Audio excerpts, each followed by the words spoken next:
and I really am so excited. So thank you for hosting me. It's my first time at this conference, so really excited. I actually got started in this space over 20 years ago when I say space, diversity, equity, and inclusion space, about 20 years ago as a management defense employment lawyer in sports, media, and entertainment. I was a chief employment counsel at MTV Networks at Paramount Global for about 13 years. It was there that I transitioned into DEI work when MTV launched its first ever D&I. We didn't have the E in there, the D&I initiative, advising them on designing and implementing DEI strategies, including helping them launch and refine their first ever employee resource programs and working directly with executives and employees to support them in maximizing their impact, which is something that not only I love, but it continues to energize me. And that's why I'm so excited to really kind of do a deep dive today on that topic. So whether you're here because you are a lead of an ERG, you support an ERG program, you are engaged in ERG events, please know that I have deep respect for all of the work that you do and that you carry, because it's a lot that we carry, right? And so a little bit about Paradigm before we dive into our agenda. So, what I love about being at Paradigm is that we are a company that helps other companies build cultures that people are proud to work for. Our comprehensive suite of DEI, and I'm going to shorten the way that I talk about diversity, equity, and inclusion using that acronym, but just know I'm trying to be very intentional about saying diversity, equity, and inclusion because each one is distinct and important. But what we do is we use that technology. We have tools and consulting services that are designed to transform your organization and cultivate this culture where employees from all backgrounds and identities can do their best work and thrive. Our suite is really built on by the world's leading DEI experts who have partnered with over 1,000 organizations and continue to add to that each and every day, really to design, implement, and measure those DEI programs that drive impact, of which our ERG work, our ERG initiatives are a huge part of. And so let's talk about that, right? We're going to talk about today then, when we look at ERGs, there's a really unique part of the ERGs within organizations and strategies that's important to understand that when we leverage, we can really do so much more impactful work. And that is leveraging our sponsors. So what are executive sponsors?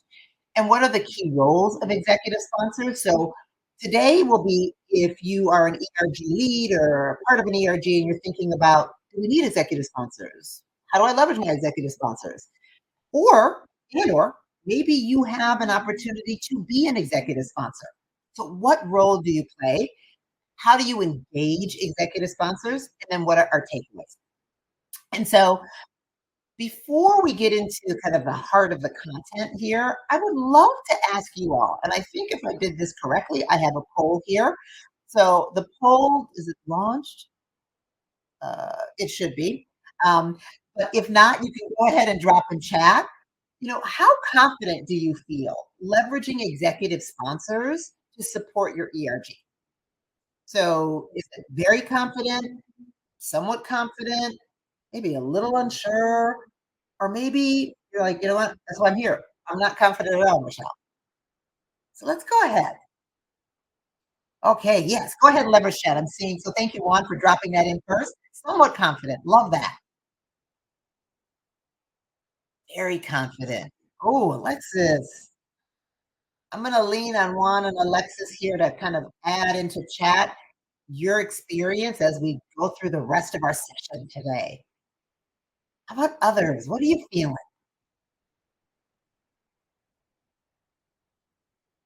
And I'm being intentional about pausing to give people an opportunity to either take the poll or launch or go in chat to type up what your response is.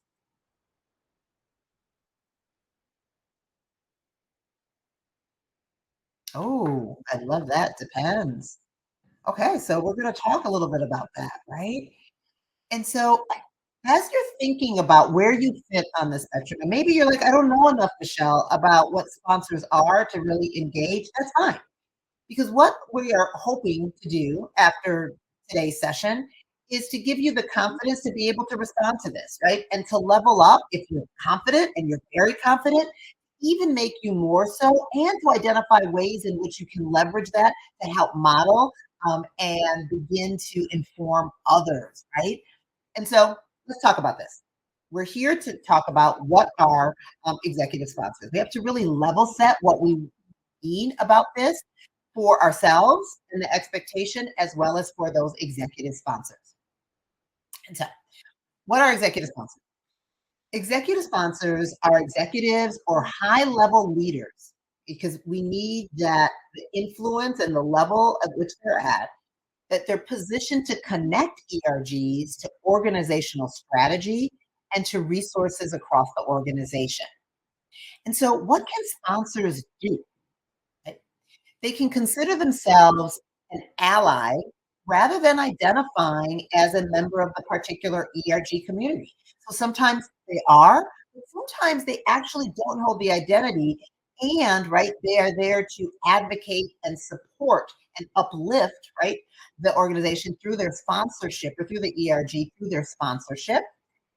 They can provide support, guidance, and advocacy, bring that visibility to the ERG that might not otherwise be at that level, and empower ERGs to pursue a wider reaching and impactful vision with the lens of senior leadership because of their role and their visibility. And they can duplicate the core roles, right? They play for their business units. So let's say you have a COO, right? They are a chief operational officer. They can really leverage their operational expertise and influence, and help and develop and showcase those new skills for existing ERG leaders, right? To really help them to use it in their daily roles. So think about so sponsorship is not only a great opportunity for the ERGs, but it also is a wonderful opportunity for sponsors to continue to upskill their own skills and how they are applying it through a different lens. It gives them an opportunity to stretch their skills and to view the organization and the culture in a way that they may not have done in their own roles, right? Through the lens of other employees. And so, what I hear a lot then when working with ERG leaders is what am I supposed to expect from my partnership with my exec sponsor?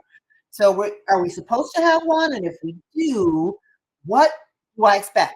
What does it look like? What does it feel like? What is there a job description, right? What are the ways that they can actually support us? So I know that it's supposed to be important, but I need something tangible.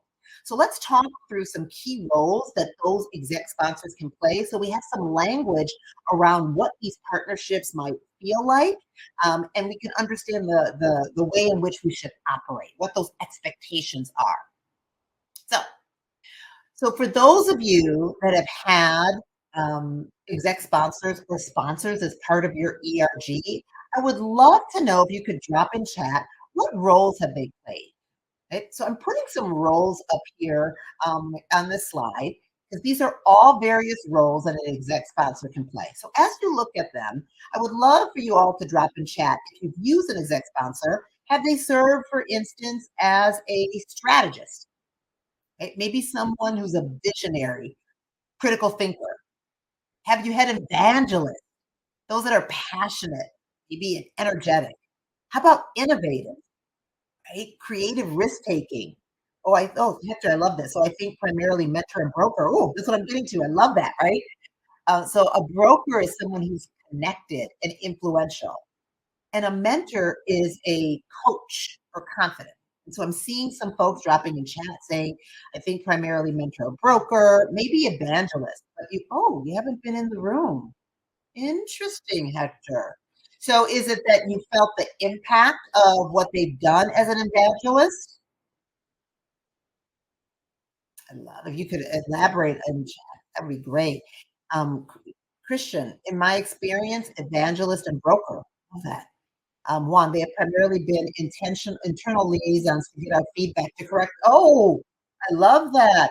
So you know what? Well, that's could be a little bit of all of these, right? They can serve as a mentor, both for the ERG and maybe for their colleague stakeholders, right? A broker to connect. For one, I love how your share really demonstrates that it's not one size fits all. It might be a blend, but this gives us some language to use and some descriptions along from that. And so, Hector, yes, I hear from other leaders that, and I love that. So, Hector, you're hearing about the influence that your exec sponsor has had through other leaders, right? And so that is truly that I love how, and yes, that's evangelist, right? Kind of spreading that, right? And so, as ERG leaders, ERG members, it's really important that you think about what your ERG is engaged in, what are its objectives and mission, and what role then do you want the executive sponsor to play. You can think about depending on what your goals are, depending on the skill sets of your sponsor. So, let's say you have a sponsor who's really interested. What are their skill sets so you can align it with your goals and with what energizes them? Because if a sponsor's particularly energized with being an evangelist, I'd say let's find a way to connect that with your ERG goals. We can, because once that energy is there organically, it's going to be easy to activate and keep that sponsor motivated, right, and engaged. Or you can actually think about what are some of the gaps that might exist in our own ERG leadership team that that sponsor can fill that perhaps we may not have. Right? So, how then, once we have identified what's the role, where the sponsor, what's leaning into, what energizes them, we can actually then think about how do we engage them? Because we've got to keep them engaged, right? And it's not that exec sponsors don't want to be engaged, but the more transparent we are and the more that we're objective with what the criteria is and those expectations, the more that we can focus then on the work as opposed to trying to figure out, did I do what I was supposed to do? Is this what they're looking for? And so when I work with leaders, I'm also reminding them of the importance then of communication. We need to make certain that we're being open and saying, this is what I expect. This is what energizes me. And so for ERG leaders, think about what's the purpose, right? What's the purpose of the initiative or the ERG? What is it that you are actually needing them for? So the goal is important, right? And then think about then talking about how is this the benefit? So how does their participation benefit that goal? So the more that we actually connect what the purpose, what our goals are, and what they add in part of that communication, we are actually doing something that we assume happens, but we have to be intentional about it. Is that simply because we exist as an ERG doesn't mean that everyone knows, especially exec sponsors, what our mission is, what are our goals for the year. Right? And so the more that we can state that explicitly, we don't have to run into this quandary of, well, we assume that you understood this. We assume that we know.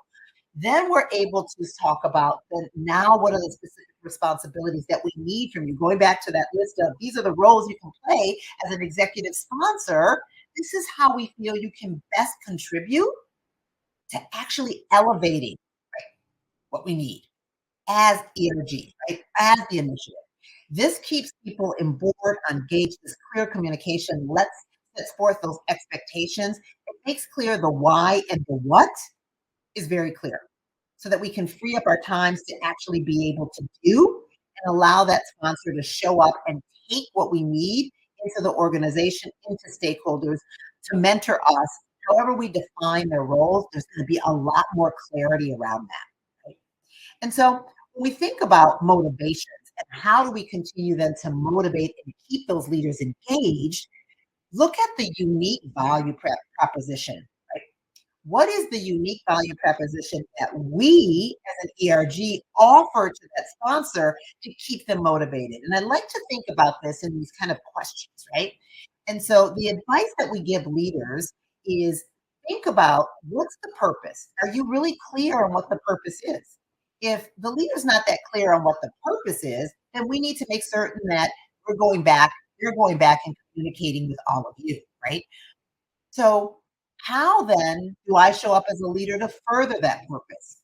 What's the benefit of the ERG to the organization at large? What role can I play? Right? That leads to then what are those responsibilities? How can I lean into my expertise and align that with what energizes me and the role that I'm supposed to serve? And then ultimately, and this is the final question that I really think is so nice to tie up for folks is how much time? How much time is it going to take for me? When do you need me? Um, when you need me, how are we going to engage? That really level sets for the executive sponsor not only the purpose and the benefit, how it benefits the organization, how it aligns with the goals, but exactly how what's my time commitment so that I know what I'm doing and when I need to deliver it. And so a tactical best practice is to set these expectations early. And remember that you are driving the ship here. You are the ERG leaders. And so sometimes, and why it's important for me um, uh, in my role here in sharing with you, but also in the role that we play when we're advising ERGs and we're advising leaders, is that sometimes this can be very tricky. There are status dynamics at play. Your ERG leaders, you might have a very senior exec sponsor, and sometimes that exec sponsor, their expectation is they feel they need to come in and lead as they do in their functional area. Where it's actually up to us as ERG leaders to lead, right? And to inform them how we need them, right?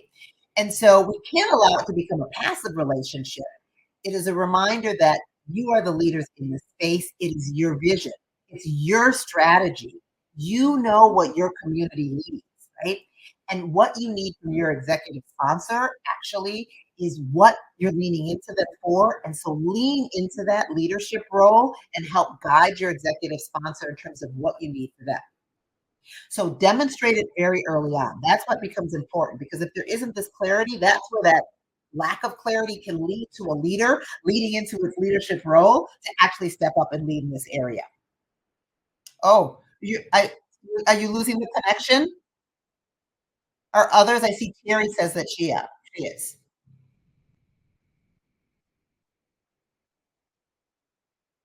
Okay, wonderful. Okay.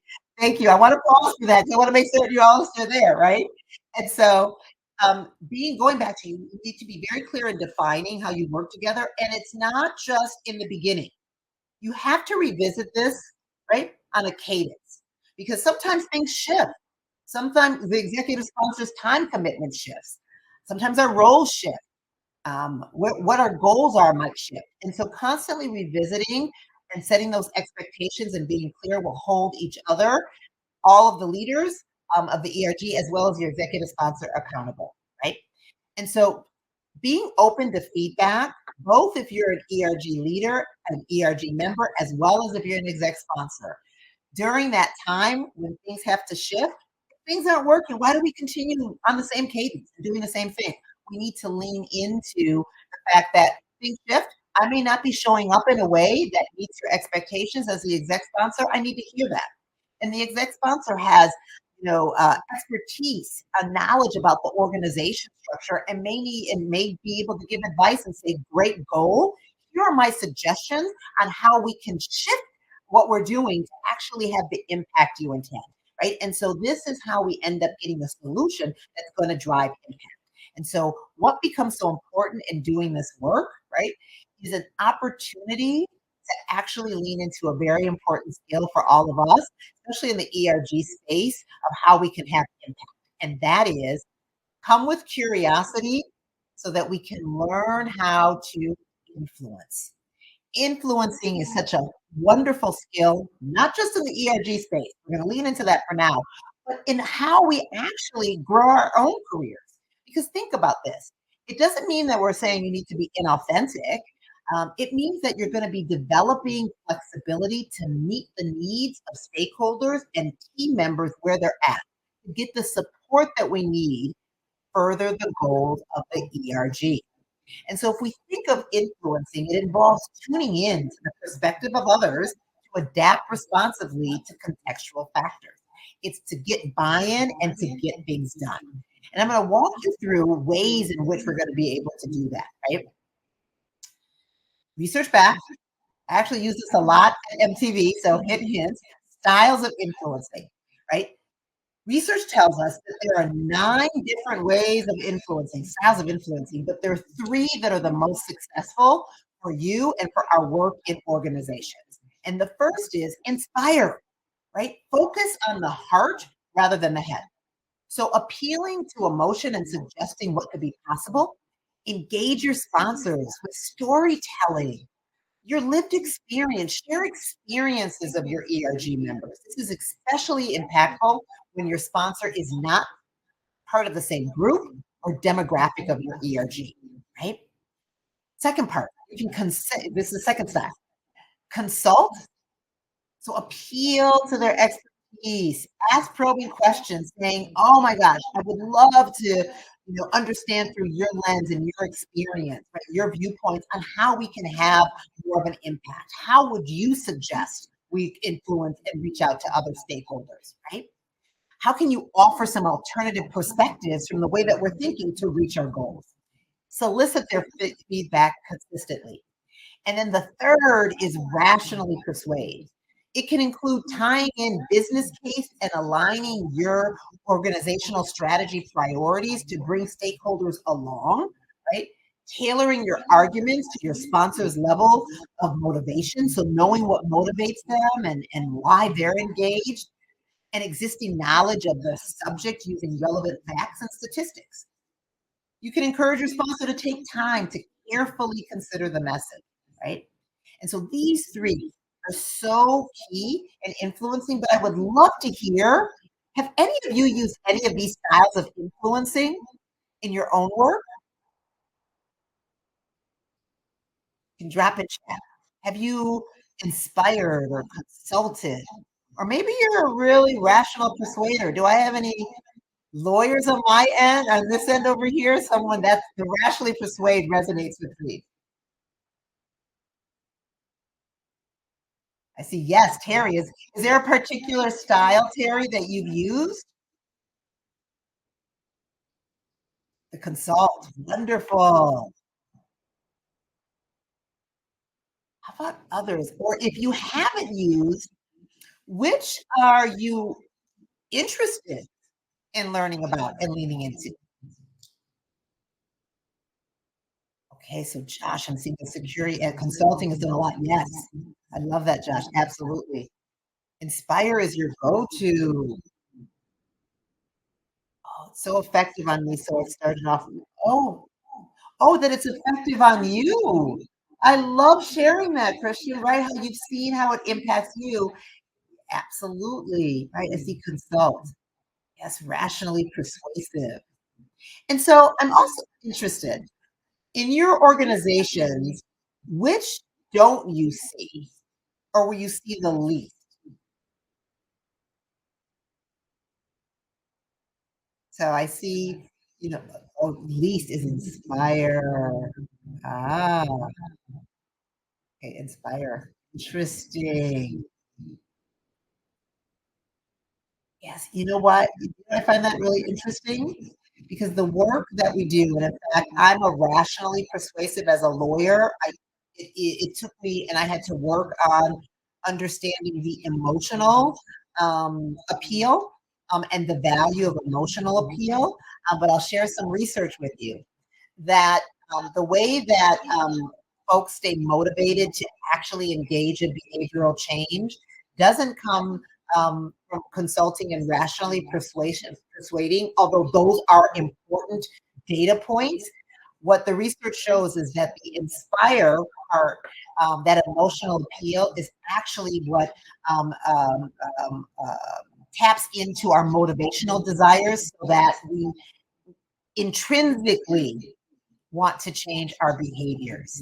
And so when we think about what isn't showing up in our organizations, it might be an opportunity to really lean into curiosity and explore, why is that? Maybe that's a question for the executive sponsor, right? Executive sponsors might do really well on consulting. You may do really well on consulting and rationally persuade. And I think it's an opportunity to do a deeper dive because these 3, it's not one or the other. They all should exist in organizations. And if there's one that's your strength, perhaps that's something that looking at as an executive sponsor, how can they enhance? So maybe there's an executive sponsor where inspiring is something that energizes them, right? Or if you're inspired, maybe that where an executive sponsor that is really adept at consulting or rationally persuading can be something that's added, right? So really thinking about this because influencing is so essential to make this work impactful and stick. And in fact, when I think about some of those um, takeaways and action planning that we can do and leading into this, thinking about where we go from this, think about that ERG sponsorships can certainly maximize your ERG's ability to drive on DEI. And so going back to the styles of influencing, which could be something that the ERG could add, right? That doesn't already exist, or maybe doesn't exist either in the organization, you don't see it as often, or within your ERG. Work with your leadership team to determine, going back to those roles, what are you looking for? You know what, if you know what your goals are, what are your mission, what's your objectives rather for the next year, for 2025? How can an executive sponsor elevate those based on the role? Once you have that executive sponsor, set those expectations clear. Remember, you're the leader, right? Let's not sit back and be passive. Let's lean into our leadership and let the executive sponsor know very clearly what we expect and visit that often. And remember, define your unique value proposition. What are we telling and showing that executive sponsor? This is the unique value that we offer you as an ERG to enhance your own inclusive leadership, right? If you become our executive sponsor, right? And then hearing from them how they can take that message and impact, right, and influence the entire organization. So we are at time. And so I want to thank you. Thank you so much for your engagement. I'm going to leave you with this. You can download our ERG resource guide. Some wonderful opportunities for you to learn from there and stay up to date with us. Scan these QR codes with the latest DEI research. Always happy to provide that for your continued learning and journey on your ERG leadership. Good luck. Good luck on choosing an executive sponsor. Thank you so much.